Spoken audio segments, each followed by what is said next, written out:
This is my CV that got me into Deloitte after qualifying as a CA. And I'm going to explain all the important points of this CV in this video. Now, I'm not using my articleship CV which got me into Grant Thornton, because obviously I learned a lot more about how to draft a good CV after I cleared my CA final. So let's start. So first point you should keep in mind is that your CV should not be more than 1 page long. I remember my CV in Grant Thornton was 2 pages long, even though I did not have so much to put in it. And after getting so much work experience, my CV would still fit in 1 page. So your articleship CV should not be more than 1 page long. The font size and the font used should be a normal font, Calibri or Arial type of font, and size 10 or 12. It should be well formatted. So as you can see, there is consistency in formatting throughout the document. There should not be any spelling errors or grammatical errors. You have to make sure that you do a good spell check once you have made your CV, because any spelling error or any grammatical error would instantly put off anyone who looks at your CV. Your name should come on top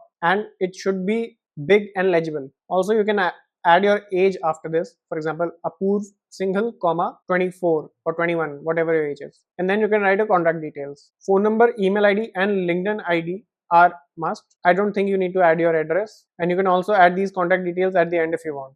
I added them at the top, and there is no need to write your gender, and there is no need to add your picture. Also, formatting should be in sober colors. So as you can see, this is white, black and gray. No other color has been used. Here I want to mention 2 things. One, your email ID should be a professional ID. It should not be coolboy@hotmail.com. Don't write such type of ID names. If you have such an ID that you created when you were a kid, please create a new email ID which will look more professional. And for LinkedIn, you can actually go into LinkedIn and change your URL so that it will have your name in it instead of having some random alphabets and numbers. Now, first section would be profile in brief. This is a professional summary of everything that's been written here. Now, I did not have this in my articleship CV and I still got into GT, but it would be good to have this. So I wrote, I have cleared CA final in first attempt and I am a CFA level 2 candidate. I did BCom honors from Kirodumel College, DU, and I have 3 years of articleship experience from Grant Thornton Bharat LLP in the field of assurance services. Your professional summary would not have this. Your professional summary would be more like, I have cleared CA Inter in maybe first attempt or not, and I've done graduation from this college, or I'm doing graduation from as well. And then you can write what you are looking for.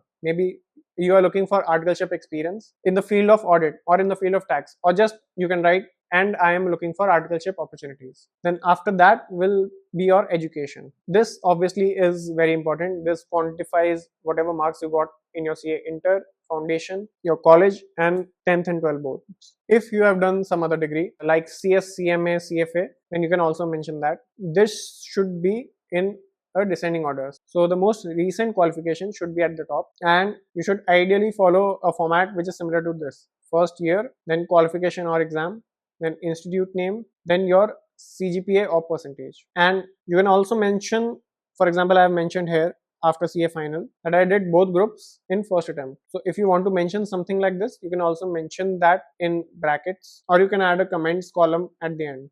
But that would make this table a little too long, so I added the text here only. You can do that for CA Inter if you want to. And for CA IPCC, if you guys have seen my videos, you would know I did my CA Inter in 2 attempts. So now I don't want to write it here. So what do? In the year, I wrote 2017 to 2018 versus writing the name of the attempt in which I cleared my CA final. In CA IPCC, I cleared my first group and 1 paper of the second group in November 2017 and the second group in May 2018. So I just wrote 2017 to 18, and the interviewer will understand that he cleared it in 1 or 2 attempts. Then you will write your educational achievements. So all the 3 points that I mentioned here were from school. One was the certificate of merit I got from CBSE for being among the top 0.1% candidates in economics. Then second one was for the certificates I got in class 12 for my marks from school, and the third was the certificate of merit that I got from school for class 11th. And in brackets I mentioned why I got those awards. Now next will be your work experience. Most of you will not have work experience, but some of you might have some internship experience that you did in your college time. So you can mention that here. You should mention the period of your internship,